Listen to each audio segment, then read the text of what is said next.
Assalamualaikum warahmatullahi wabarakatuh. Waalaikumsalam warahmatullahi wabarakatuh. Innal hamdalillah nahmaduhu wa nasta'inuhu wa nastaghfiruh wa na'udzu billahi min shururi anfusina wa min sayyiati a'malina may yahdihillahu fala mudilla lahu wa may yudlil fala hadiya lahu. Asyhadu an la ilaha illallah wa asyhadu anna Muhammadan abduhu wa rasuluh la nabiyya.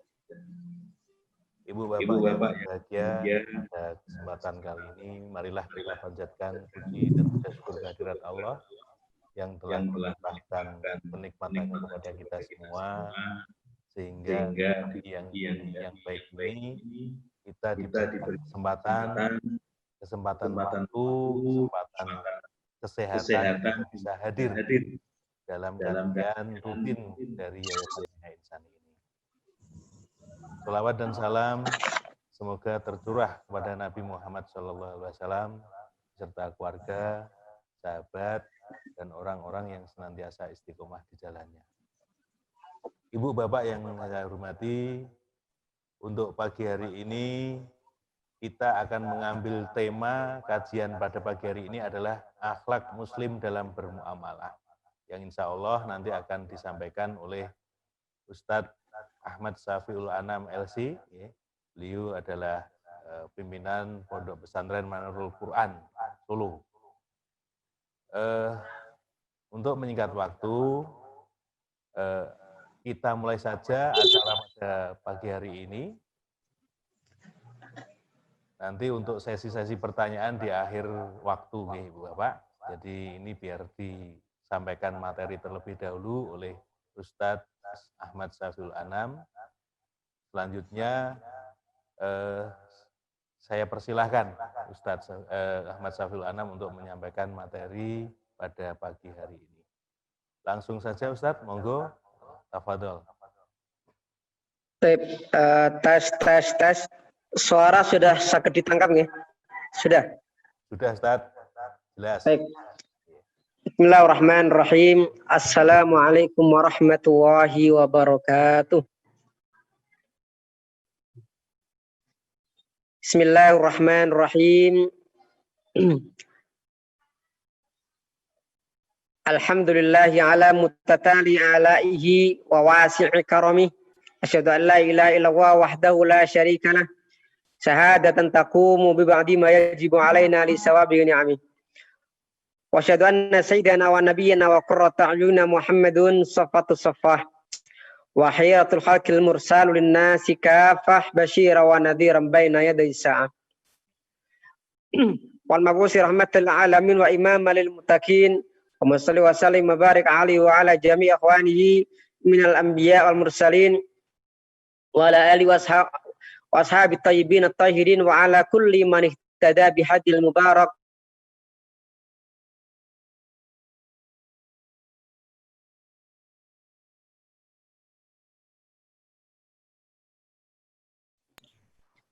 Mikrofonnya. Oh, bentar. Sudah. Masih belum benar. Sudah. Baik. Ya. Wa nahajana ya. Oke, terus. Wa nahajana jal qawi masalah ka tariqal mustaqim.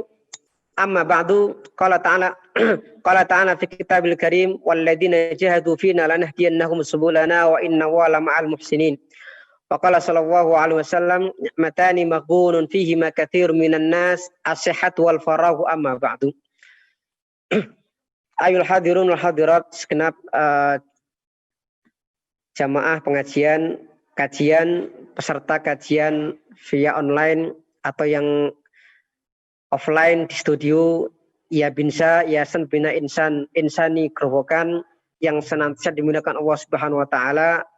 Hadirin hadirat, segenap para murabbun dan murabbiyat dan segenap para kader ya, segenap para kaum muslimin yang pagi ini kita bersama-sama akan mengkaji tema tentang akhlak seorang muslim dalam bermuamalah. Marilah saya mengajak kepada pribadi saya khususnya dan kepada seluruh hadirin untuk senantiasa kita terus berharap kepada Allah, terus optimis, terus senantiasa semangat ya, mengharapkan dan selalu menunggu kebaikan-kebaikan di tengah kondisi yang saat ini kita masih dalam kondisi pandemi.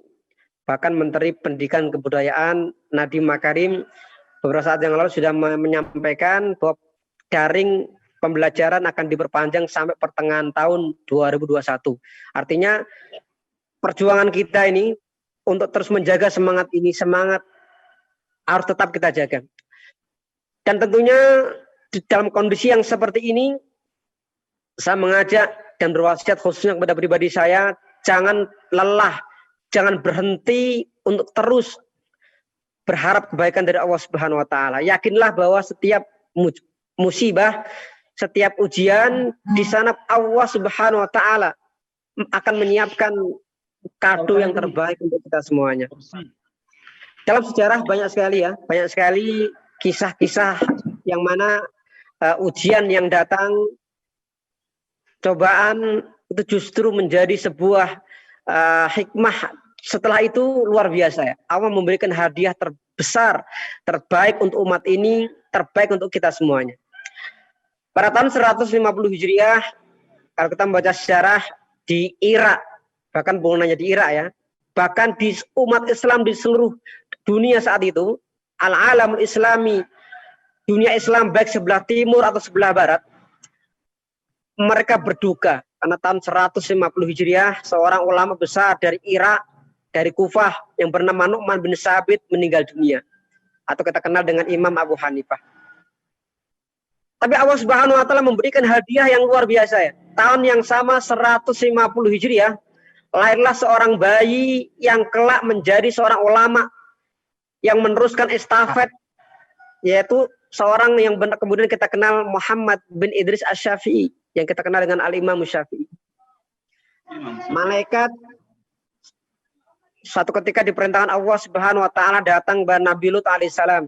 Yang pertama malaikat datang memberi kabar, wahai Lut, Allah perintahkan kami untuk memberikan kabar kepada kamu bahwa umatmu akan dihancurkan.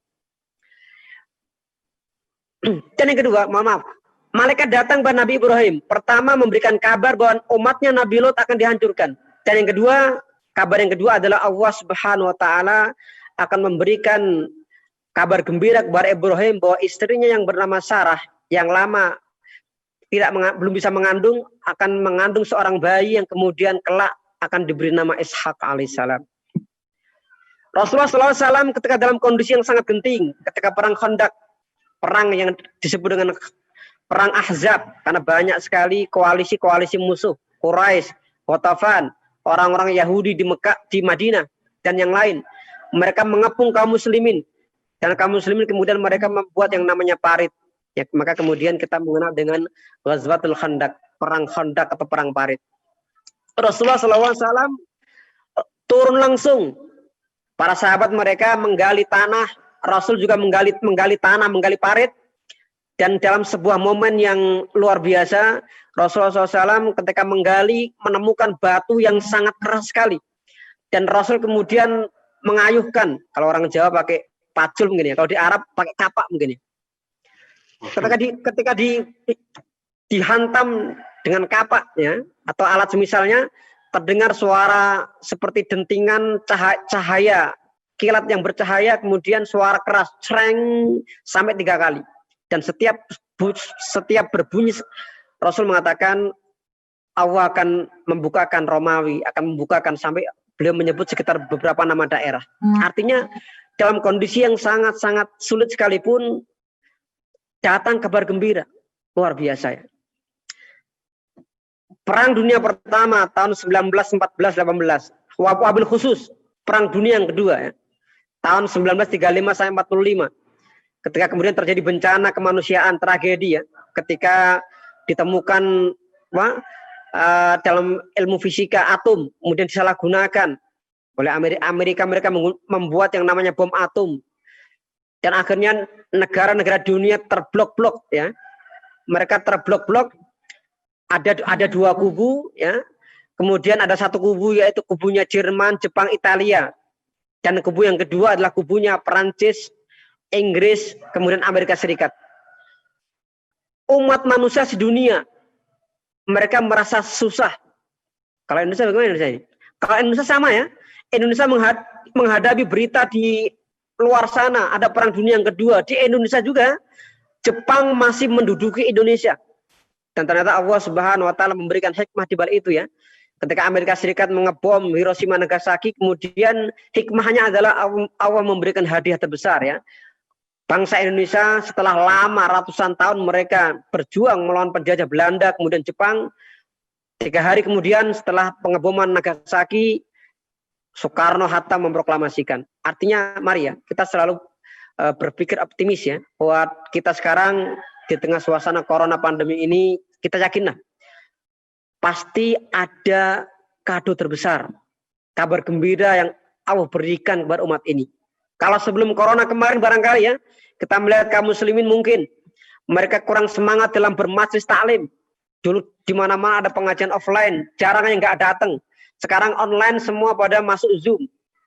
Nanti kita lihat setelah corona selesai, maka hadiah terbesar adalah semangat kaum muslimin untuk semakin semangat dalam bermajlis ilmu. Karena kemajuan atau kemunduran sebuah peradaban itu akan dilihat di bagaimana semangat para pemuda, semangat umatnya dalam mengkaji ilmu. Kita perhatikan bahwa Portugal, Spanyol ketika mereka berhasil menaklukkan Andalusia, benteng terakhir Spanyol tahun 1492, yaitu benteng Granada, negaranya negara Daulah Bani Ahmar, ini benteng terakhir Spanyol. Mereka berkuasa 800 tahun lamanya.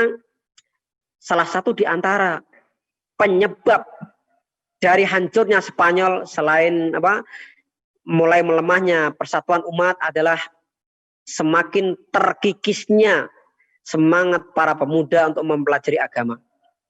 Nah, baik, mari kita menjadi orang-orang yang semakin optimis, bersyukur kepada Allah Subhanahu wa taala. Salawat dan salam semoga Allah limpahkan Rasulullah Muhammad sallallahu alaihi wasallam, nabi akhir zaman, rasul akhir zaman. Setelah beliau diutus maka tidak ada lagi nabi setelahnya. Setelah beliau diutus maka tidak ada rasul setelahnya. La nabiyya ba'da wala rasulullah ba'da. Nabi yang senantiasa kehidupan beliau senantiasa menjadi inspirasi kita, menjadi way of life kita, cara hidup kita. Kita diperintahkan Allah Subhanahu wa taala untuk menjadikan Rasulullah sallallahu alaihi wasallam sebagaimana dalam materi beberapa saat yang lalu tentang bagaimana kita meneladani, ya, Muhammad sallallahu alaihi wasallam. Pagi ini sebagaimana tema yang hari ini, ya, dari panitia menyampaikan tema akhlak seorang muslim dalam bermuamalah. Baik, saya kemudian membreakdown tema ini menjadi judul yang lain, yaitu al-muslim wa muamalatuhul yaumiyah fi dha'il Qur'ani wa sunnah. Itu seorang muslim dan muamalah kesehari-harian dalam kacamata Al-Qur'an dan sunnah Rasulullah sallallahu alaihi wasallam. Baik, sebelumnya ketika kita membicarakan tema ini, ya, akhlak seorang muslim dalam bermuamalah, maka ada kata-kata akhlak, muslim, muamalah. Pengertian muslim barangkali sudah pernah saya sampaikan, ya, bahwa seorang muslim sebagaimana kata atau yang disampaikan para ulama mereka mengatakan al-islamu ittiba'u ma al-khudu' wal inqiyad wattiba'u ma ja'a bihin nabiy sallallahu alaihi wasallam. Islam adalah pasrah, kemudian mengikuti segala yang dibawa Nabi Muhammad SAW. Jadi di sini kalau pengertian Islam seperti ini, maka seorang Muslim artinya seorang yang pasrah, tunduk, manut, dan mengikuti segala yang dibawa Rasulullah SAW. Baik, kemudian tentang akhlak, ya. Tentang akhlak ini nanti kita bahas. Kemudian tentang muamalah. Mungkin saya ingin memberikan komentar tentang muamalah ini. Kemarin ketika panitia menyampaikan tema tentang muamalah, ini saya masih agak masih bingung karena ini ada dua kemungkinan ya. Muamalah secara spesifik atau secara lebih umum. Kalau secara spesifik memang kalau di beberapa kampus yang ada di Indonesia, ketika di sana ada pelajaran mata kuliah fikih muamalah, itu biasanya diartikan muamalah yaitu secara ekonomi, fikih keuangan, fikih ekonomi. Kemudian muamalah sendiri secara umum itu adalah memiliki makna yang lebih luas lagi. Bukan hanya ekonomi saja, tapi meliputi hal-hal yang lain. Ya, saya barangkali mohon maaf karena kemarin saya lupa menanyakan ke panitia. Saya mengambil yang kedua tadi ya. Jadi saya akan menyampaikan tentang akhlak seorang Muslim dalam bermuamalah ini secara umum dan tentunya nanti juga meliputi bagaimana akhlak kita dalam ekonomi, dalam masalah keuangan. Baik. Ayul hadirun wal hadirat rahimakumullah. Allah Subhanahu wa taala menjadikan untuk setiap umat, setiap nabi mereka datang ya. Mereka datang diberikan perintah-perintah. Dan setiap nabi, setiap rasul, mereka datang, wabil khusus orang rasul ya, mereka datang dengan membawa syariat. Kalau dari zaman Nabi Musa alaihissalam sampai zaman Nabi Isa alaihissalam, maka syariat yang adalah syariat Bani Israel. Syariat yang dikhususkan kepada Bani Israel. Kemudian datanglah Muhammad SAW, maka Rasulullah datang juga membawa syariat yang lengkap. Bahkan Quran mengatakan al-yauma akmaltu lakum dinakum, pada hari ini ketika haji wada terakhir Rasulullah kami sempurnakan untuk kalian agama kalian, kami sempurnakan nikmatku untuk kalian. Wa atmamtu alaikum ni'mati wa raditu lakum al-Islam din. Aku ridha Islam sebagai agama untuk kalian. Islam datang membawa syariat, membawa syariat. Ya. Memang ketika kita mempertanyakan apa hubungan antara syariah, kemudian antara akidah dan yang lain. Kalau kita membaca bukunya Syekh Mahmud Saltut ya. Syekh Mahmud Saltut ini seorang ulama Al-Azhar dan pernah menjadi Syekhul Azhar ya di Mesir. Syekh Mahmud Saltut beliau punya buku yang berjudul Al-Islamu Aqidatan wa Syariah. Al-Islamu Aqidatan wa Syariah. Islam secara akidah dan secara syariat. Tapi kami di sini akan menyampaikan pembahasan yang barangkali berbeda dengan yang menjadi buku Syekh Mahmud Saltut. Maka kami di sini menyampaikan bahwa syariat itu terbagi menjadi 3. Yang pertama meliputi akidah. Akidah ini adalah sebuah keyakinan, maka larinya ke tauhid. Yang kedua ada namanya ibadah. Ibadah ini adalah bagaimana seorang hamba itu menyembah kepada Allah. Iyyaka na'budu wa iyyaka nasta'in. Hanya kepada Engkau ya Allah kami menyembah. Hanya kepada Engkau ya Allah kami meminta tolong. Kemudian dalam Islam ini kita mengenal yang namanya fikih ya. Dan fikih ini ada di sana banyak madhab. Kalau madhab yang sampai hari ini banyak dipeluk kebanyakan umat Islam, tentunya madhab Hanafi, madhab Syafi'i, kemudian madhab Hambali, kemudian madhab Maliki. Ada 4 ya. Kemudian yang ketiga, kalau tadi akidah, keyakinan, ibadah, tentang bagaimana tata cara penyembahan, maka yang ketiga adalah tentang akhlak, itu hubungan seorang muslim dengan lingkungan sekitarnya. Maka kemudian kita mengenal di sini namanya muamalah. Muamalah itu adalah interaksi, ya. Nah, ini pembuka ya. Kemudian berikutnya tentang al-akhlak. Bagaimana pengertian akhlak itu sendiri? Al-Imam Al-Ghazali belum menyampaikan pengertian atau definisi tentang al-akhlak. Hayatun fil qalbi rasihatun tasturu anal af'al bisuhulatin wa yusrin min ghairi hajati illa fikin warawiyah. Jadi akhlak itu adalah sesuatu yang menancap atau mengakar di dalam hati, kemudian menimbulkan, mengeluarkan, melahirkan sebuah tindakan-tindakan dengan mudah sekali, dengan tanpa seorang itu memikirkan atau ragu-ragu. Jadi gini, misalkan ya, ada seorang yang dia punya kelebihan harta.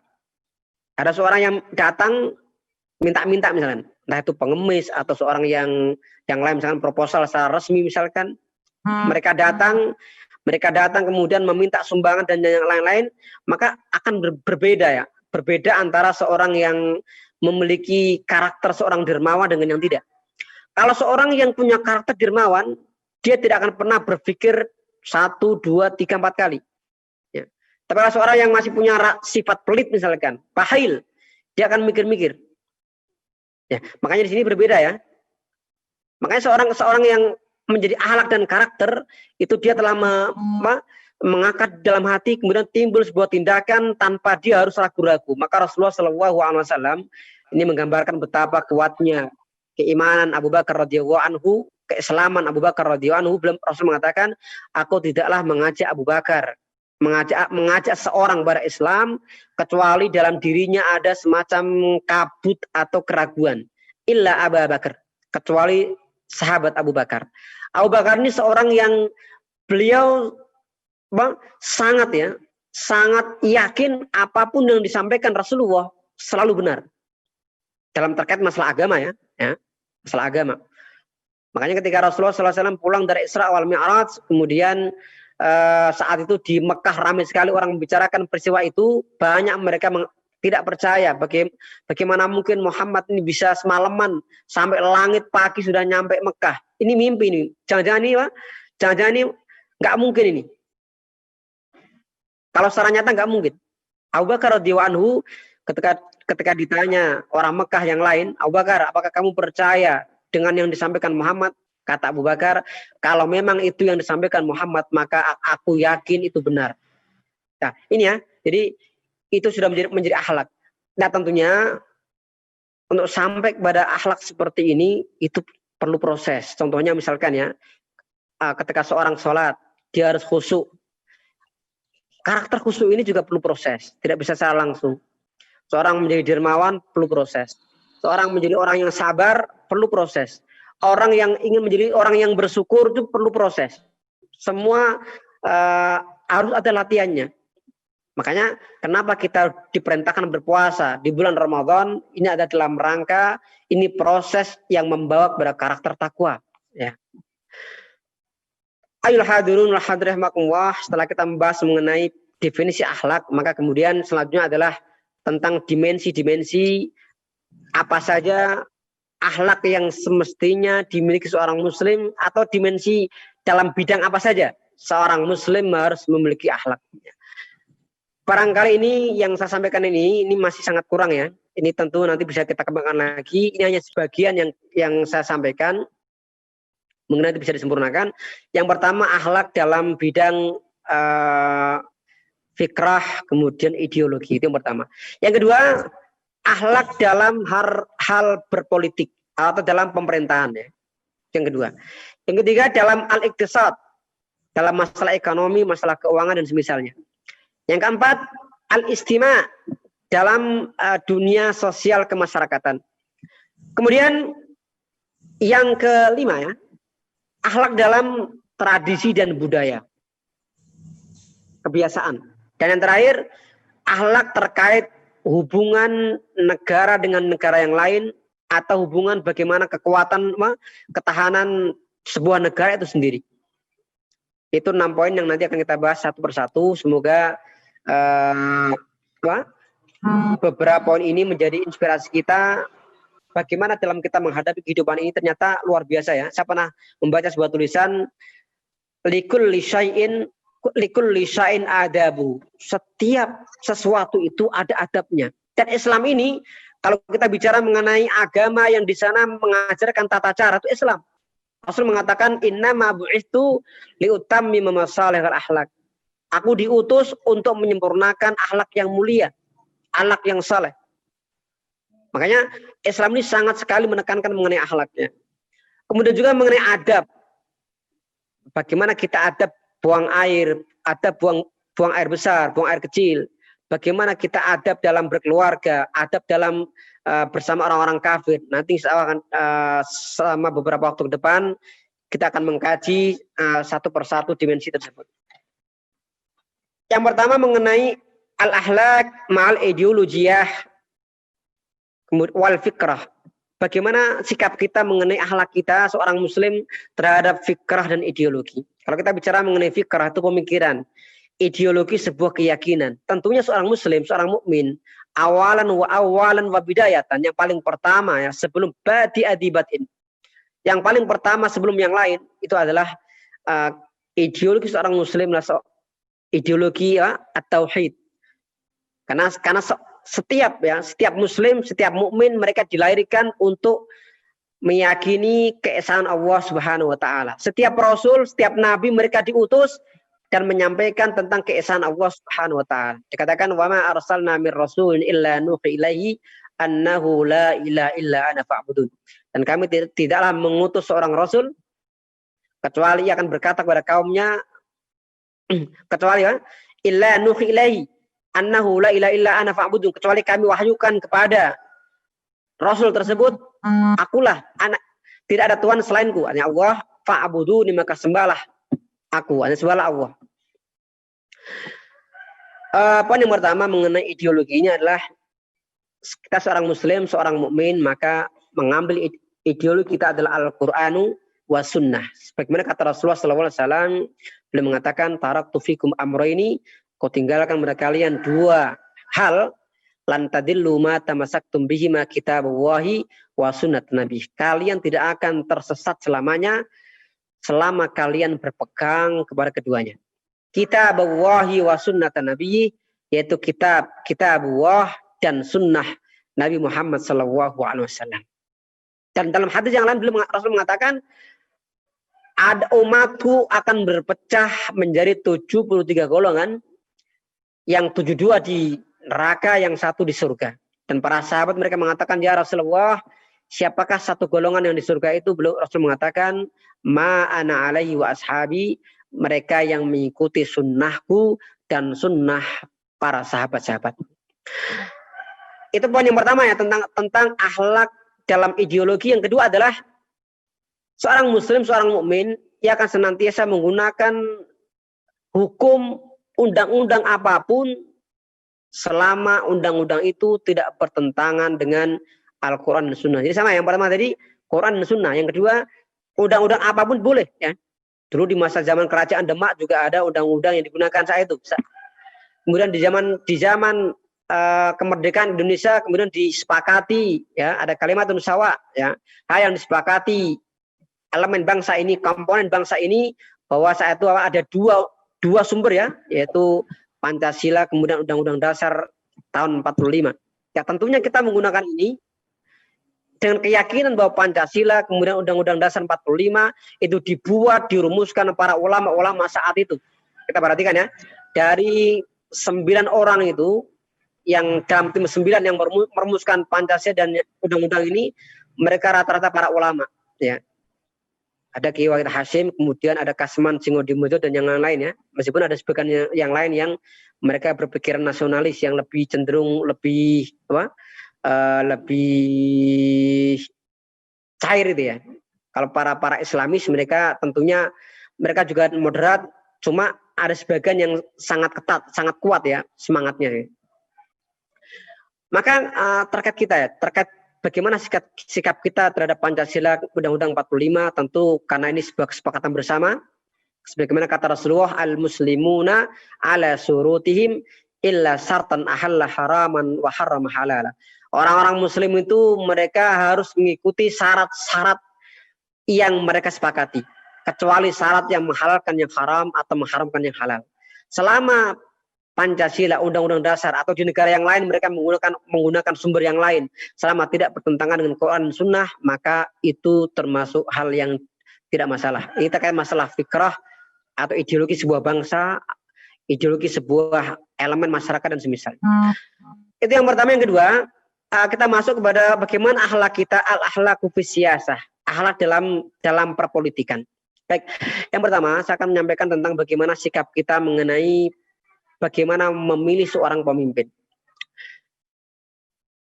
Secara umum bahwa para ulama mereka sepakat bahwa ketika kita memilih seorang pemimpin, maka itu pemimpin yang paling baik, yang terbaik ya, bukan karena terpaksa, bukan karena dipaksa, itu yang terbaik ya. Makanya Rasul mengatakan ada 3 golongan manusia yang mereka tidak akan dilihat Allah Subhanahu wa taala ketika di hari kiamat nanti. Di antaranya beliau mengatakan warajulun amma qauman wa hum lahu karihun. Seorang laki-laki, seorang yang dia mengimami sebuah kaum dan mereka tidak menyukainya. Jadi salah satu syarat seorang menjadi pemimpin adalah dia disukai oleh rakyatnya. Kalau rakyat nggak suka, silahkan mengundurkan diri.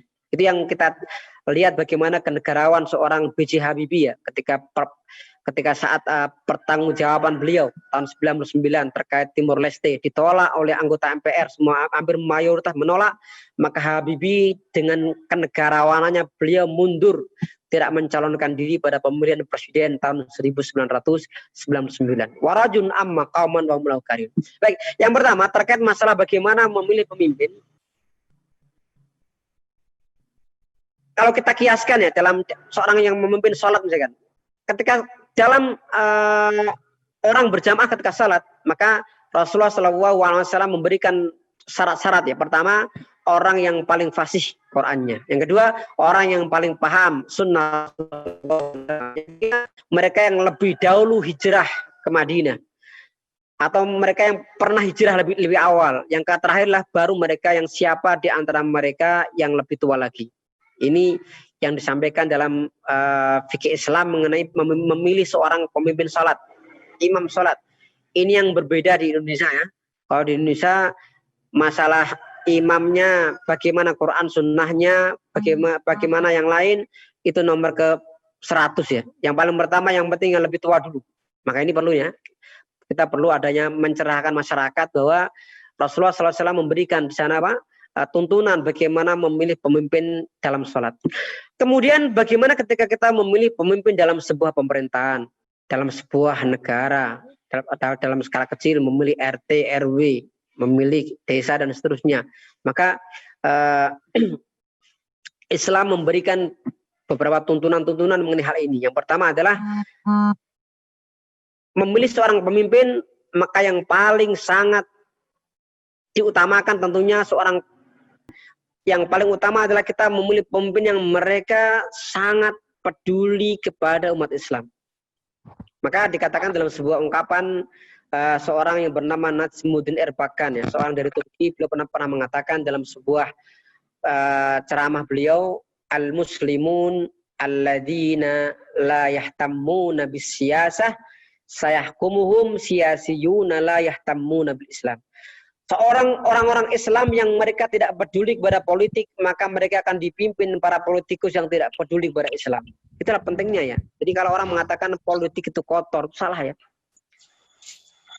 Politik memang ada sebagian yang kotor, tetapi seorang muslim, seorang mukmin yang mereka menjiwai akhlak Quran dan Sunnah, mereka akan menjelma menjadi para politikus yang rabbani, para politikus yang sesuai dengan Al-Quran dan Sunnah Rasulullah SAW. Baik, yang pertama tentunya kita memilih pemimpin, tentu memilih seorang pemimpin yang kafir, kecuali dalam kondisi yang sangat darurat. Saya contohkan ya, misalkan di Amerika Serikat, memilih pemilihan ya, kemarin kalau budaya di Amerika itu pemilihan presiden dan wakil presiden itu setiap Selasa pekan pertama di bulan November setiap 4 tahun sekali.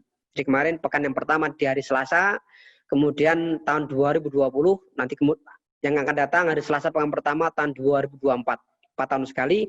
Kemarin di Amerika kaum muslim mereka harus memilih antara dua ya, antara Donald Trump kemudian Joe Biden, yang kemudian dimenangkan Joe Biden ya. Nah, kaum muslimin mereka punya dua calon, Joe Biden seorang kafir, Trump seorang kafir. Bagaimana ini? Maka kita menggunakan yang namanya fiqhul awlawiyat, namanya fikih prioritas. Ini kemudian menjadi apa? Menjadi salah satu judul dari bukunya Sayyid Qardawi ya. Beliau punya judul namanya Fiqhul Awlawiyat, fikih prioritas. Termasuk di negara-negara mereka yang minoritas muslim ya, seperti di Amerika, kemudian di Perancis dan misalnya yang kaum muslimin sering di Eropa mengalami tekanan-tekanan, mereka dianggap dipinggirkan, maka kaum muslimin tentu ketika ada pemilihan presiden, pemilihan wali kota, mereka harus memilih seorang yang punya kepedulian kepada mereka. Nah, kita sekarang bicara dalam konteks bagaimana jika dalam sebuah negara kayak di Indonesia yang mayoritas muslim, maka sudah tidak ada tawar-menawar. Kita harus memilih seorang pemimpin yang muslim, yang kedua seorang pemimpin muslim yang peduli kepada umat Islam. Itu hal yang tidak bisa ditawar-tawar lagi. Dan yang ketiga tentunya memilih seorang pemimpin muslim peduli pada umat Islam, kemudian memberikan keteladanan hal yang baik bagi umat ini dan bangsa ini. Bagaimana ibadahnya, bagaimana bicaranya, bagaimana hal-hal yang lainnya. Makanya dalam surat An-Nisa dikatakan, ya ayyuhalladzina amanu la tattakhidul kafirina awliya min dunil mu'minin. Wahai orang-orang yang beriman, kalian janganlah menjadikan orang-orang kafir itu sebagai aulia, sebagai penolong bagi min dunil mu'minin, dengan menyingkirkan orang-orang beriman. Artinya Anda jangan sampai kemudian meninggalkan orang beriman dan lebih memilih orang-orang kafir sebagai teman Anda.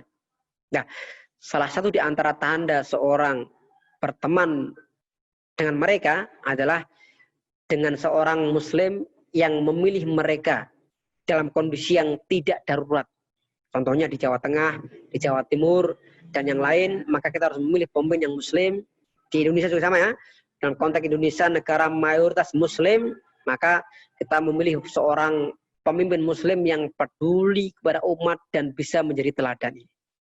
Itu yang pertama. Yang kedua, tentang bagaimana sikap kita terhadap pemimpin perempuan. Memang para ulama dalam hal ini itu mereka berbeda pendapat tentang bagaimana hukum seorang perempuan menduduki jabatan yang level tinggi, misalkan presiden dan semisalnya. Baik, tapi intinya dari perbedaan pendapat yang terjadi di kalangan para ulama itu mengerucut bahwa kalau seandainya sebuah kepemimpinan itu hanya kepemimpinan yang secara regional atau skala kecil, maka seorang wanita diperbolehkan. Contohnya misalkan kepala desa, camat itu masih ringan ya. Kalau mungkin gubernur atau bupati masih ringan ya. Tapi kalau presiden misalkan, yang dia harus menjadi pimpinan tertinggi angkatan darat, angkatan laut atau angkatan bersenjata dan kepolisian, pemimpin tertinggi, dia yang menentukan apakah negara dalam kondisi darurat perang atau enggak. Maka yang bisa menentukan ini seorang pemimpin yang punya kekuatan, dia punya ketegaran. Dan ini hanya banyak. Ini banyak istilahnya kaum laki-laki yang lebih punya kekuatan dibanding kaum perempuan. Nah, kemudian para ulama juga mengatakan dalam beberapa hal yang di sana ya, di sana seorang perempuan bisa menyampaikan hal secara detail, maka mereka bisa tampil di publik. Contohnya gini, misalkan dalam pengadilan terkait masalah persusuan, terkait masalah bagaimana haid dan nifas atau semisalnya, maka seorang perempuan mereka bisa memberikan kesaksian. Meskipun memang dalam beberapa kasus ketika dalam persaksian biasanya misalkan kasus seorang hutang piutang, kalau tidak ada dua orang, tidak ada dua laki-laki, maka bisa satu laki-laki dan tambah dua perempuan untuk saksi dalam transaksi ya. Ini bukan berarti mendiskriminasi perempuan, tetapi dalam artian Quran mengatakan antadilla ihdahuma fatudzakkir ihdahumal ukhra. Kalau salah satu dari dua perempuan itu lupa, maka yang satu bisa mengingatkan yang lain. Baik, dalam hal masalah pemimpin tadi, tentunya Islam sangat luar biasa ya bagaimana menghormati kaum wanita ya. Jadi meskipun Islam memerintahkan kaum perempuan mereka di rumah saja, tetapi dalam sebagian kasus dalam sejarah disebutkan bahwa banyak kaum wanita yang mereka juga tampil di publik. Misalkan dalam sejarah kita ya di Indonesia ada namanya Sultanah Sajarat ada namanya Sultanah yang di daerah Sumatera ya. Dulu ada namanya Sajaratud Dur. Dulu ada di zaman Abbasiyah seorang perempuan bernama Zubaidah ya. Zubaidah ini istri Harun ar-Rasyid. Ini perempuan yang sangat punya kekuatan. Jadi beberapa kebijakan Harun ar-Rasyid itu banyak terpengaruh dari termasuk pemilihan khalifah. Setelah Harun ar-Rasyid ada namanya Amin, kemudian Ma'mun, itu juga pengaruh dari Zubaidah. Kemudian juga di zaman Nabi Sulaiman alaihissalam ada seorang wanita yang menguasai tanah Sabak di Yaman, yaitu Ratu Balkis. Ya. Aisyah radhiyallahu anha ketika terjadi perang Jamal, perang onta ya antara pihak Ali bin Abi Thalib melawan ketika berkonflik dengan Talha dan Zubair dan Aisyah di situ. Aisyah keluar untuk menyampaikan seruan ya. Saat itu seruan Aisyah adalah bagaimana menuntut para pembunuh Utsman untuk segera diadili. Jadi ceritanya ketika para Khawarij mereka membuat kerusuhan masuk rumahnya Utsman dari berbagai wilayah, dari Mesir, dari Irak, semuanya mereka ke Madinah, mereka masuk ke tempat Utsman kemudian mengepungnya dan kemudian membunuh Utsman. Maka setelah itu Ali bin Abi Thalib yang awalnya akan dibaiat menjadi khalifah menolak, kemudian akhirnya beliau mau. Ali bin Abi Thalib kemudian mengambil keputusan untuk mengadili para pembunuh Utsman itu harus menunggu negara dalam kondisi yang stabil dulu. Tapi kalau para penuntut darah Utsman mereka ingin segera diadili, maka timbullah perdebatan ini sampai kemudian Ali bin Abi Thalib akhirnya terbunuh ya ketika beliau salat di sebuah masjid. Ada seorang bernama Abdurrahman bin Muljam, seorang Khawarij yang kemudian menusuk Ali bin Abi Thalib. Itu poin yang pertama. Yang kedua, yang ketiga, dalam masalah akhlak dalam memimpin, dalam kepemimpinan, dalam perpolitikan, kita perlu memahami bagaimana tujuan dalam kepemimpinan. Ketika seorang mengangkat seorang presiden, bupati dan semisalnya, maka ada beberapa aspek yang perlu diperhatikan. Tugas dari sebuah kepemimpinan. Yang pertama adalah tugas amar ma'ruf dan nahi mungkar. Presiden atau seorang khalifah sultan yang terpilih, dia harus bisa menjadi orang yang amar ma'ruf nahi mungkar. Yang kedua, nasrul adli war rahmah wal adalah al-istimaiyah. Siap untuk menyebarkan keadilan, menyebarkan rahmat kasih sayang dan juga pemerataan secara sosial. Kemudian wa yakuna ad-dinu lillah. Seorang pemimpin harus mampu menjadikan agama Allah berkuasa, punya kekuatan di muka bumi. Dan yang keempat adalah al-amnu minal fitnah wad dawda. Menjaga kestabilan sebuah wilayah. Maka seorang pemimpin dia harus berani. Kalau ada musuh lain, musuh-musuh Islam, musuh negara, mereka menyerang, pemimpin harus berani menghadang itu. Itu aspek yang kedua tentang aspek dalam perpolitikan. Yang ketiga, al-akhlaq fil iktisad. Akhlak dalam iktisad, ekonomi atau keuangan. Yang pertama adalah Rasulullah SAW memberikan sebuah penegasan tentang bagaimana cara kita dalam bertransaksi. Rasul mengatakan, rahimallahu rajulan samhan idza ba'a wa idza ishtara wa idza qada. Allah sangat menyayangi seorang laki-laki. Kalau dalam bahasa Arab kalau disebutkan laki-laki berarti semuanya masuk ya. Ya ayyuhalladzina amanu, wahai orang-orang yang beriman, amanu mudzakkar, semua wanita masuk. Tapi kalau dikatakan hanya tentang perempuan maka laki-laki tidak masuk. Allah merahmati seseorang yang ketika dia berjual beli, seorang yang bertoleran ketika dia jual beli kemudian ketika dia qada, menunaikan hutangnya. Itu yang pertama. Yang kedua, al-akhlaq fil iktisad. Akhlak dalam jual beli adalah Islam melarang yang namanya riba. Baik, tentang pengertian riba ini disebutkan dalam sebuah hadis, man zada aw istazada fa huwa riba. Barang siapa yang menambah atau meminta tambah maka itu adalah riba. Contohnya gini, ada orang yang dia hutang, kemudian ada orang yang menghutangkan. Kemudian yang hutang mengatakan, "Pak, saya hutang uang 1 juta." Kemudian yang punya uang mengatakan, "Ya, kamu saya kasih hutang 1 juta dan nanti setiap 1 bulan kamu saya kasih bunga 2%. Ini namanya riba. Kemudian yang bukan riba, contohnya gini, orang hutang 1 juta karena dia sangat berterima kasih karena ada orang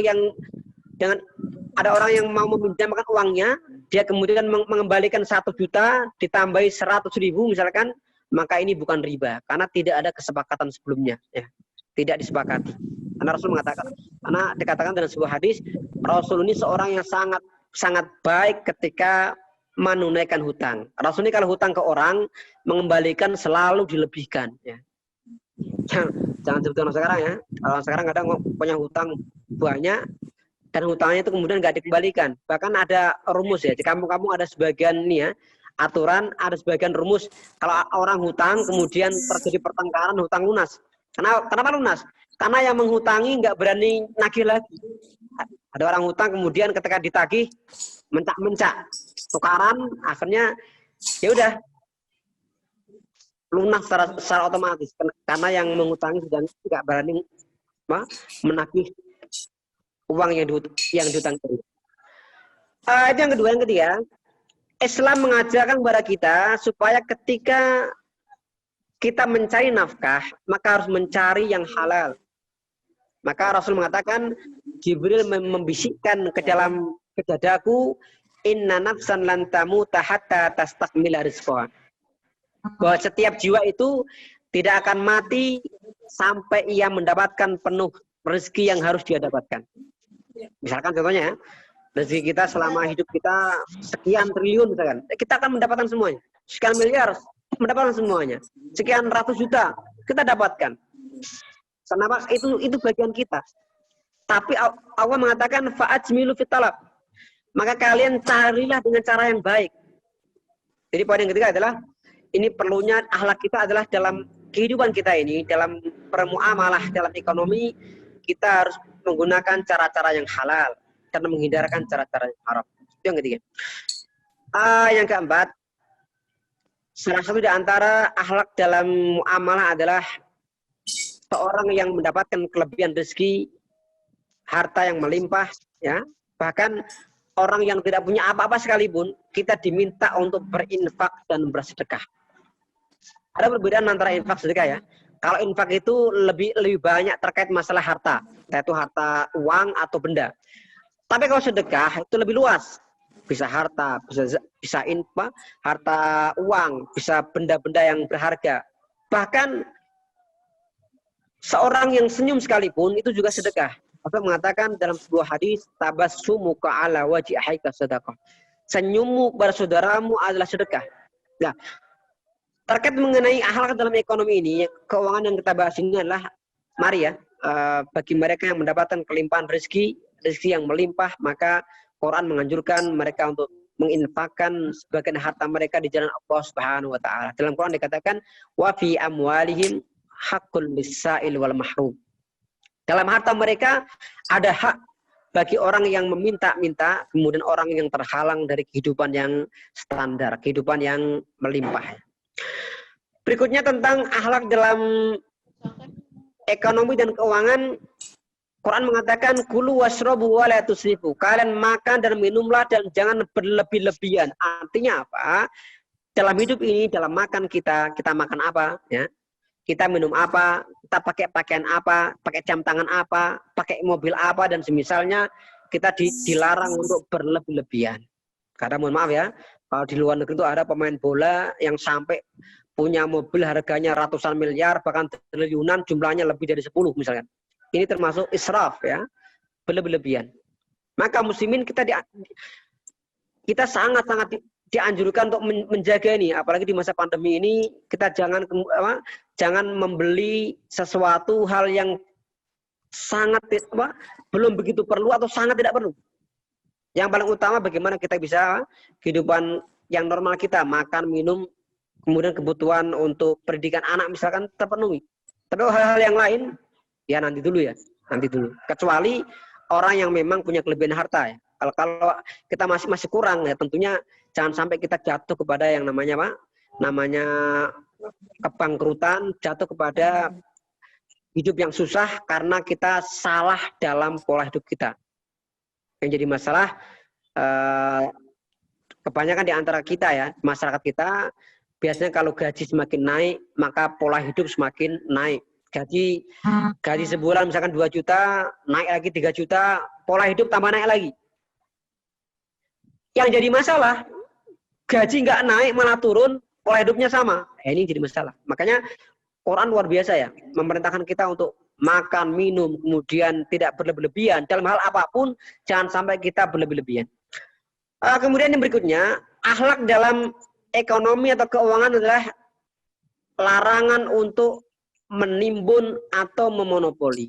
Nah, di Indonesia ini ada sekitar tidak kurang 40 orang yang kekayaannya kalau mereka dihitung itu sama dengan penduduk 100 juta di Indonesia. Itu artinya apa? Artinya tidak ada pemerataan dan keadilan ekonomi. Padahal dalam sila yang kelima, al-adalatul ijtimaiyah likafatis syu'ub al-Indonesia, keadilan sosial bagi seluruh rakyat Indonesia itu mengharuskan bahwa negara ini harus mampu menjadi pionir bagaimana agar ekonomi ini itu merata. Quran mengatakan kaila yakuna dulatan bainal aghniya'i minkum, agar itu tidak berputar-putar di antara orang yang kaya di antara kalian. Maka perlu adanya apa? Perlu adanya pembatasan kekayaan, ya. Kalau orang itu jangan terlalu kaya banget, ya. Pemerintah harus mampu bagaimana itu diadilkan. Meskipun memang dalam Islam juga menghargai hak privasi, tetapi jangan sampai kemudian hak privasi ini kemudian menjauhkan kita dari kepedulian kita kepada saudara-saudara kita. Kemudian yang lain di antara akhlak kita dalam ekonomi keuangan adalah muqata'atu bada'i a'da'il Islam. Kita memboikot barang-barang musuh-musuh Islam. Ini maksudnya apa? Karena Rasul mengatakan unsur akhaka dzaliman aw mazluman. Kamu tolonglah orang yang zalim atau orang yang dizalimi. Ini sahabat yang tanya Rasulullah, kalau nolong orang yang dizalimi kami paham. Lah bagaimana kami menolong orang yang zalim? Masa orang zalim ditolong? Kata Rasulullah, kamu menolong orang zalim itu bukan berarti kamu malah mendukung dia, enggak. Artinya kamu cegah dia supaya dia jangan berbuat zalim. Makanya tadi terkait masalah poin yang kedua tadi, ya. Poin yang kedua, akhlak dalam politik, ya. Bagaimana cara kita menolong orang yang zalim? Terkait pilkada misalkan, kita jangan memilih orang yang mendolimi kita. Pemimpin yang mendolimi kita jangan kita pilih untuk periode berikutnya. Itu seperti itu. Maka di sini apa sih pentingnya sih? Pentingnya kita memboikot barang-barang yang milik orang-orang musuh Islam. Jadi yang perlu kita perhatikan yang pertama adalah kita perlu memastikan siapa yang benar-benar memusuhi umat Islam. Saya contohkan, ya, misalkan gini. Israel itu kan jelas, ya. Mereka setiap hari banyak membunuh orang-orang Palestina. Israel ini dananya luar biasa. Dia didanai oleh banyak perusahaan-perusahaan besar, termasuk perusahaan-perusahaan Amerika. Mohon maaf, di antaranya ada namanya Unilever misalkan. Atau yang lain misalkan Danone. Kalau Danone dari mana saya nggak tahu nih, Danone. Amerika ini. Baik. Atau yang lain, yang mereka terang-terangan memberikan dana ke Israel. Lah, artinya apa? Israel mereka membunuh saudara-saudara kita di Palestina. Kalau orang memberikan dana ke Israel, itu berarti sama dengan memberikan dana ke mereka untuk membunuh saudara kita. Nah, kalau kita misalkan membeli produk mereka, maka secara otomatis kita membeli produk mereka, membantu orang-orang mereka untuk memberikan dana kepada Israel yang kemudian akan mendolimi saudara kita di Palestina. Makanya dulu pernah terjadi, ya, di Eropa ada beberapa negara yang pernah memperlakukan boikot, ya, terhadap barang-barang yang mendukung Israel. Itu adalah negara Belgia. Dulu Belgia itu pernah, ya, mereka dalam berapa hari atau berapa bulan mereka memboikot produk Amerika. Itu luar biasa. Ternyata gulung kumeng itu, ekonomi hancur. Ya sama. Yang jadi masalah adalah ini yang mohon maaf, ya, yang menjadi PR kita adalah di Indonesia banyak sekali karyawan-karyawan yang bekerja di Unilever atau semisalnya, atau produk-produk yang mereka membantu Israel. Nah, orang sering menjadi alasan, mohon maaf, kita nggak berani untuk memboikot. Kenapa? Kalau kita boikot, pabriknya kemudian gulung tikar, kemudian terjadi PHK besar-besaran, pabrik-pabrik itu banyak melakukan PHK, akhirnya apa? Justru malah terjadi masalah sosial, orang menjadi pengangguran, menimbulkan kriminalitas dan semisalnya.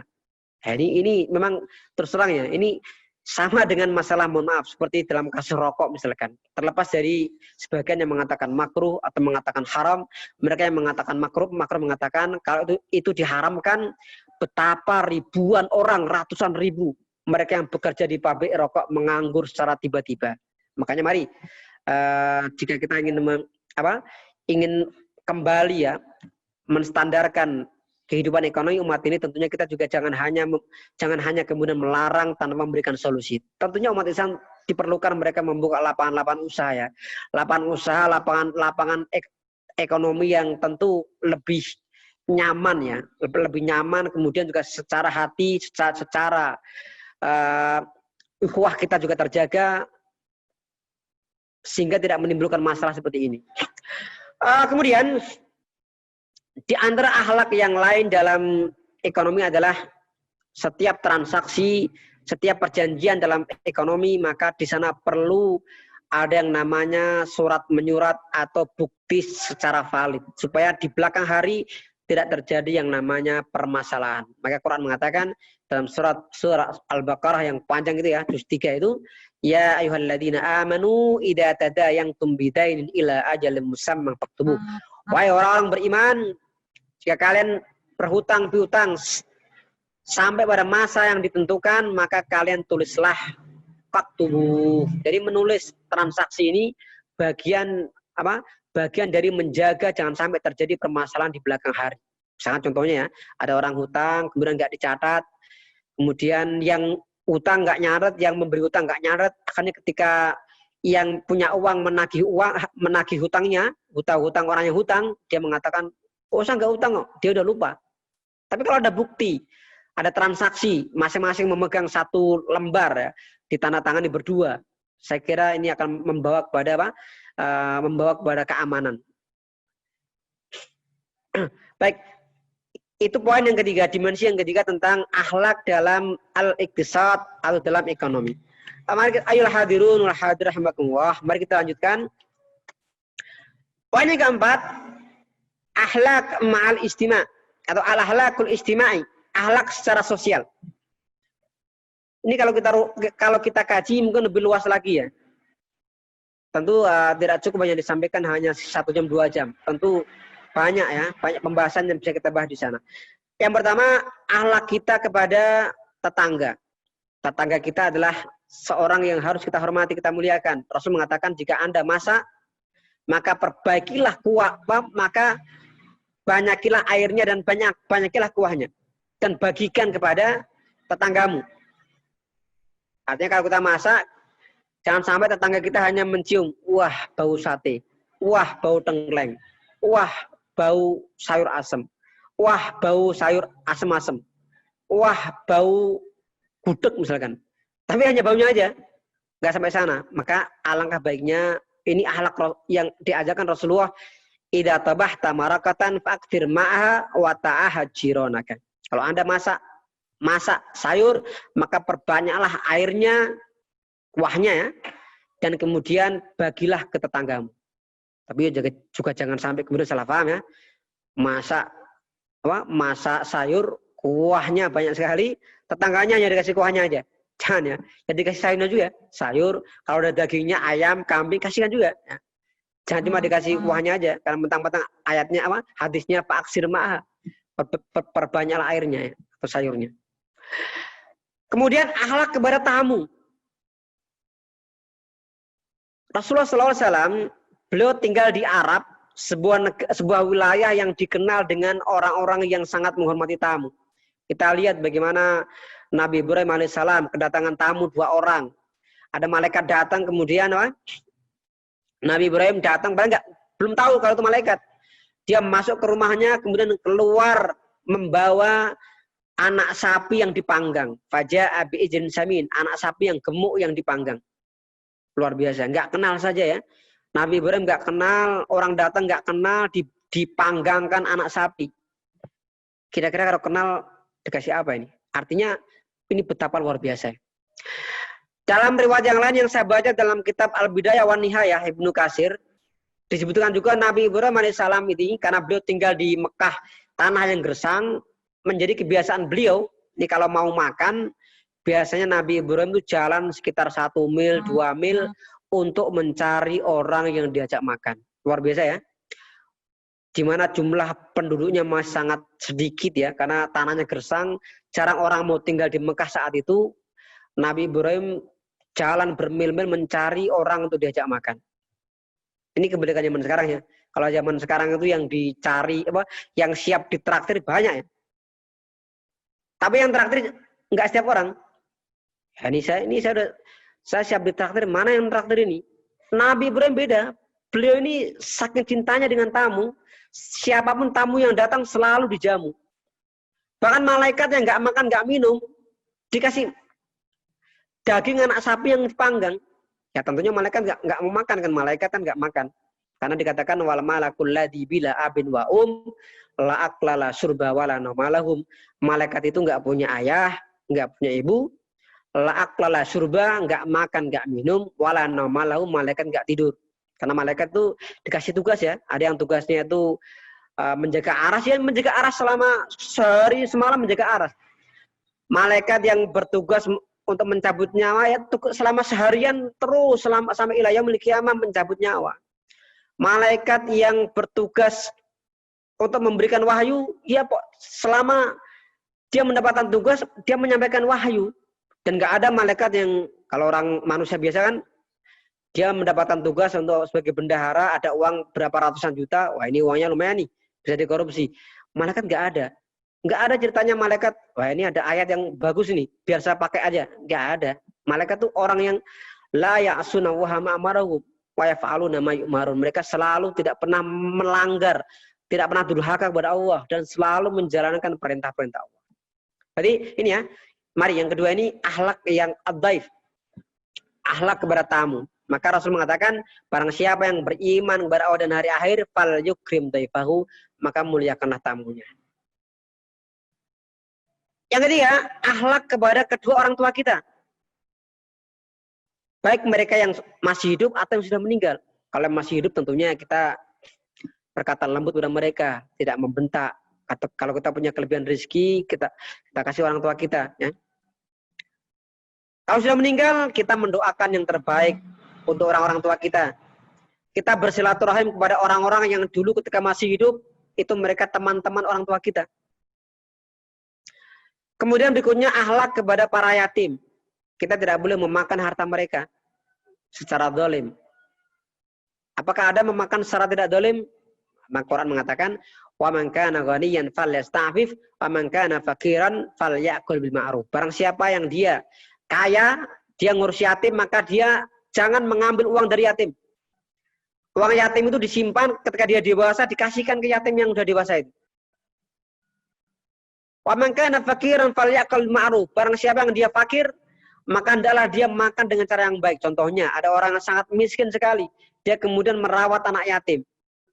Dia silakan mengambil tapi dengan cara yang baik. Artinya sekedarnya saja, hanya untuk kebutuhan yang secara standar. Tapi kalau dia mampu, maka dia diharamkan memakan harta anak yatim. Lah memakan harta yatim ini artinya bisa mengambil hartanya, bisa membakar hartanya, atau memusnahkan nilai dari harta anak yatim itu. Contohnya ya, ada seorang anak yatim yang mendapatkan peninggalan satu peti isinya emas, kemudian orang itu membuangnya ke laut. Ini nggak boleh. Ini Allah melarang ya. Dikatakan innal ladzina ya'kuluna amwal yatama dzulman innama ya'kuluna fi butunihim nar.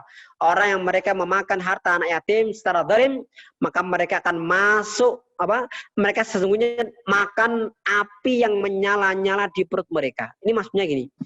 Maksudnya bukan berarti itu mereka makan api beneran ya. Artinya yang mereka makan itu panas. Di harta haram. Artinya tidak membawa kepada keberkahan dalam hidup mereka. Maka kalau orang sering makan harta anak yatim itu dilalah mendapatkan ujian, punya anaknya itu nakal, nggak manut, punya hartanya nggak manfaat, mendapatkan ujian musibah misalkan seperti itu. Kemudian akhlak bersama al-fuqara wal masakin, kepada orang-orang fakir dan orang-orang miskin. Di orang fakir miskin mereka kalau fakir itu orang yang miskin orang yang punya pekerjaan, yang pekerjaan itu tidak bisa mencukupi kehidupan sehari-hari. Kalau fakir memang orang yang nggak punya pekerjaan yang tetap, nggak punya pekerjaan atau punya pekerjaan tetapi pekerjaan yang tidak tetap dan istilahnya tidak mencukupi kebutuhan sehari-hari. Ini al-fuqara al-masakin. Islam mengatur ini ya dalam bab zakat misalkan, zakat diberikan kepada fakir miskin, zakat fitrah, zakat mal. Ketika kita infak diberikan kepada fakir miskin juga. Kemudian akhlak kita pada hewan. Luar biasa ya, Islam ini mengatur Masya Allah ya. Rasul mengatakan inna wa katabal ihsana ala kulli syai. Allah menetapkan kebaikan atas segala sesuatu. Kalau kalian membunuh maka bunuh dengan cara yang baik. Kalau kalian menyembelih hewan maka sembelihlah dengan cara yang baik. Ya, bagaimana cara kita menyembelih dengan cara yang baik? Tentunya yang pertama menyembelih dengan tuntunan syariat. Harus memotong urat nadinya dipotong ya. Yang kedua, tidak menyiksa binatang. Harus menggunakan alat yang tajam. Jangan sampai kita membunuh atau menyembelih binatang yang halal, kambing, ayam dan semisalnya dengan alat yang tumpul. Itu menyakitkan. Yang ketiga, ketika kita menyembelih sebuah binatang, maka jangan sampai binatang yang lain melihat. Contohnya ketika ada korban ya, itu kan banyak sapi ya, ada 5 sapi, 10 sapi. Maka ketika tukang jagal menyembelih salah satu sapi, jangan sampai sapi lain tuh melihat bagaimana proses penyembelihan itu. Kenapa demikian? Yang pertama barangkali terkait masalah dikhawatirkan nanti sapi yang melihat temannya sapi yang lain itu disembelih, sapi yang melihat itu jadi ketakutan. Kalau ketakutan dia stres, dia kemudian lari, bahaya. Dulu ada di ini ya, ini saya di masjid ini ya, di masjid di Kecamatan Jebres, Surakarta. Dulu di masjid ini pernah kejadian sekitar ya 4, 5, 6 tahun yang lalu mungkin, atau jutaan yang lalu. Itu kejadian ada 3 sapi korban. Yang satu sapi itu kayaknya ketika dia diangkut dari, kalau nggak salah dari daerah kampung ya, dibawa ke tempat ini, itu dalam kondisi yang stres. Dia seperti kuper, kurang pergaulan, jarang keluar, sehingga dia ketika dinaikkan ke atas truk, dia kayak bingung. Nah, suatu hari ketika mendekati penyembelihan, berarti hari tanggal 10 Dzulhijjah ya, sapi ini menggelepar terus. Nah, akhirnya apa? Karena dia stres, dia lari ketakutan, dia kemudian masuk ke dalam jurang dan kemudian dia meninggal. Dan akhirnya kemudian dikuburkan di dekat pesantren saya ini, yang di dekat masjid saya ini. Nah, artinya apa? Dalam kasus tadi, maka sapi jangan sampai melihat sapi yang lain yang disembelih. Yang kedua, barangkali itu terkait masalah psikologis ya. Sebagaimana manusia itu punya psikologis, tentu sapi juga ada ya. Peri kemanusiaan, barangkali ya, ada peri kesapian mungkin. Sehingga kita harus menjaga bagaimana perasaan sapi. Jangan sampai dia kemudian ketakutan, ya, stres melihat temannya yang menjalani proses penyembelihan. Kemudian bagaimana akhlak kita kepada lingkungan. Rasul melarang kita untuk seenaknya kepada lingkungan. Misalkan contohnya Rasul itu sangat melarang kita untuk kencing di ulama mengatakan makruh ya. La yabulanna ahadukum fil ma'ir rakid, kata Rasulullah. Salah seorang kalian janganlah kencing di air yang rakid. Air yang dia tidak mengalir. Nah, di sini tentu ketika Rasul melarang ini, itu ada alasan-alasannya. Yang pertama tentu barangkali masalah kesehatan. Yang kedua, barangkali di sana itu ada yang namanya binatang-binatang lain yang di situ. Sehingga dikhawatirkan ketika ngencingi sana malah ketika ada lubang di sawah atau misalnya dia airnya nggak mengalir, ada orang kencing di situ malah di sana banyak semut. Semutnya wakil loh, ada banjir. Pada mati semua nih ya, kelepek-kelepek, ada bau yang nggak enak misalkan. Ini bukti betapa perlunya ya kita menjaga lingkungan itu. Kemudian berikutnya as-sa'il wal mahrum. Akhlak kita kepada orang yang meminta-minta, kemudian orang yang terhalang dari kehidupan yang normal.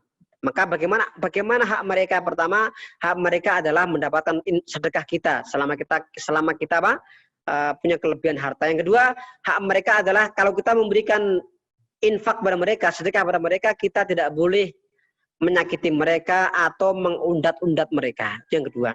Yang ketiga, hak mereka adalah kita dilarang untuk menghardik atau membentak mereka. Wa ammas-sa'ila fala tanhar, dan orang yang meminta janganlah engkau membentaknya. Artinya kalaupun kita tidak memberikan uang sedekah kepada orang yang minta-minta, paling tidak kita tidak menyakiti mereka, tidak membentak orang yang para pengemis itu. Kemudian berikutnya tentang yang kelima, akhlak dalam budaya maupun dalam tradisi. Tentu dalam kehidupan masyarakat secara umumnya itu ada namanya tradisi-tradisi ya. Misalkan tradisi masalah kelahiran, tradisi khitan, tradisi dalam pernikahan, kemudian ketika kematian. Islam ini agama yang memiliki aturan yang sangat luar biasa, mengatur ya. Ketika lahir di sana ada akikah, ketika khitan seorang laki-laki ini termasuk sunnah ya. Kalau seorang perempuan tidak diwajibkan, tapi laki-laki sangat dianjurkan, termasuk fitrah seorang muslim untuk berkhitan. Nikah juga itu, Islam ada aturan di sana, ada mahar, ada syarat yang perlu ditunaikan ketika akad nikah dan seterusnya. Ada kewajiban suami, kewajiban istri. Kemudian ada kematian. Kematian ini juga Islam mengaturnya. Orang ketika sudah meninggal dalam kondisi yang normal ya, maka dia meninggal kemudian dimandikan, dikafani, kemudian disolatkan dan sampai dikuburkan. Ini Islam mengaturnya. Lah, pembahasan semua ini tentunya tadi ini bisa masuk dalam pembahasan dalam zona atau ranah dalam fikih dibahas di sana. Yang terakhir mengenai akhlak dalam hubungan antar negara atau dalam negeri. Yang pertama, Islam tidak melarang kita untuk bekerja sama dengan orang non-muslim sekalipun selama mereka tidak memerangi kita. Yang kedua, Islam melarang kita untuk bekerja sama dengan mereka yang memusuhi kita atau mengusir saudara-saudara kita. Dan yang terakhir, kita sebagai seorang muslim, seorang mukmin harus tetap berusaha untuk menciptakan sebuah persaudaraan, ukhuwah, sebuah koalisi di antara kaum muslimin, berbagai ormas, berbagai komponen masyarakat. Kita harus merangkul mereka sehingga terjadilah yang namanya persatuan di kalangan kaum muslimin, atau bahkan secara lebih umum dalam satu konteks negara kita, negara kesatuan Republik Indonesia, maka kita harus bisa menjadi jembatan ya, yang menghubungkan saudara-saudara kita yang lain. Tentu yang namanya jembatan ini sesuatu yang hal yang positif ya, tetapi yang perlu kita ingat adalah jembatan itu diinjak orang, sehingga ketika seorang menyatukan orang lain, dia harus siap menghadapi barangkali makian, ujian, hal yang berat, menghadapi fitnah dan misalnya. Oleh karena itu, seorang yang menyatukan umat, dia harus punya jiwa yang tegar, harus punya jiwa yang kokoh, karena dia seperti jembatan yang diinjak orang, dia harus punya kesabaran yang berlipat-lipat. Makanya Rasulullah SAW ketika beliau ke Madinah, salah satu di antara yang beliau lakukan adalah mempersatukan orang Muhajirin, orang Ansor, kemudian menyatukan orang Yahudi Madinah, termasuk juga menyatukan seluruh komponen-komponen masyarakat yang ada di Madinah dalam sebuah perjanjian yang kita kenal dengan Piagam Madinah, yang menjaga kestabilan pemerintah Madinah yang mana Rasulullah SAW saat itu adalah pemimpin tertinggi di Madinah. Demikian 6 aspek yang saya sampaikan, masih banyak kekurangan tentunya. Semoga Allah Subhanahu wa taala memudahkan kita untuk berakhlak sebagai seorang muslim dalam bermuamalah kepada Allah, Rasulnya, masyarakat kita, alam sekitar, muamalah dalam ekonomi, sosial, politik, budaya, dan semuanya terlandaskan dengan semangat Al-Quran dan Sunnah Rasulullah SAW. Demikian, mohon maaf jika banyak kekurangan. Terima kasih atas segala perhatian. Usikum wa iyya ya bitaqwallah. Wassalamualaikum warahmatullahi wabarakatuh.